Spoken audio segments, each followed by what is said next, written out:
So karon guys, tuduan ta mo sa pag-create og shape sa tong Adobe Photoshop. So diri sa tong toolbar guys is daghan og makita diri nga mga tools. So i-zoom lang nako ha. So di ba diri na ay mga tools diri nga nagtapok. So galinya. So asa diri si shape tool. So si shape tool guys is na siya diri sa pinakailalom. So man ni siya. So i-right click na ninyo na siya yung mga additional tools nga manggawa. So dili na kay siya rectangle, di ba rectangle ang icon niya diri una. So nag-right click na ninyo na siya yung gawas nga additional pa nga mga shapes. So ang nakita na to diri pinakauna is ang rectangle. Napoy diri sa ubos ellipse tool, triangle tool og polygon tool. So kamay bahala og unsay gusto niyo nga shape. So karon tudloan ta mo sa pag-create gyud og shape sa tong Adobe Photoshop. So like for example, maghimo tag rectangle. So kani select na to ning rectangle na to. So ang shortcut key sa shape tool is U. Okay? U sa inyong keyboard. So select na ko ning rectangle, then mag-draw ko. So hold na ko. Drag na ko ako ang mouse. Then automatic na siya color. So na to pag change og color ani ato ang rectangle nga gihimo guys. So asa malocate ang iyahang kumbaga properties ani niya, kumbaga asa na ko siya ma-adjustan og color.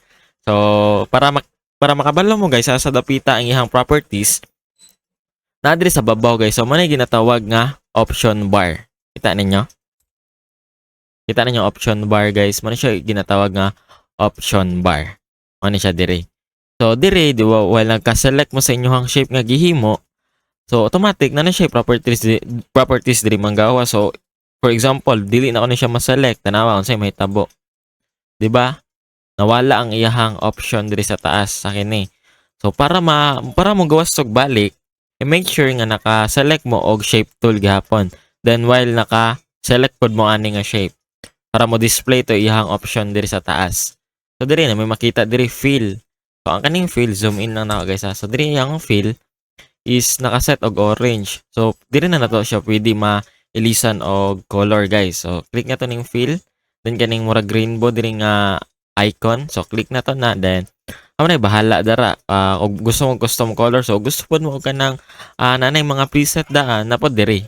RGB, diri red, yellow, green, cyan, blue, and magenta. So, for example, choose na ko ng magenta. Okay? Automatic.